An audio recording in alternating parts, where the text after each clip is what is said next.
Magandang araw mga kabady. For today's workout nga pala, mag-back workout tayo. Ang tawag nga pala sa exercise na to ay seated cable row. Ginawa ko nga pala siya ng 3 sets at 12 repetitions. I'm making plays, I'm making hits, I'm making hits, I'm making plays. Bago nga pala ipagpatuloy ang video ito, pakipollow naman ako sa aking Facebook, Bongski Espinola, at sa aking YouTube channel, Bongski TV, para lagi tayong updated sa mga videos na ating i-upload. Yards up the middle, all of my rushes are ready to move. Tell your quarterback, head on the swivel. Came all this way, so we hungry as hell. We ain't winning, we ain't leaving. Ito na nga pala ang aking ikatlong sets. Sipag at tiyaga lang para ma-maintain natin ang ating katawan. I put it all on my shoulders.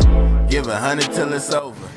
Bago matapos ang video ito, special shoutout kay Giovanni Lumibaw Banyadera, Suriel Nuwal, kay Edmar Ditan Lumibaw, Nobita Lumibaw, at sa aking mga nakakasama sa gym, kay Nemuel Sardino, Marlon Malamog at kay Vince Arenao.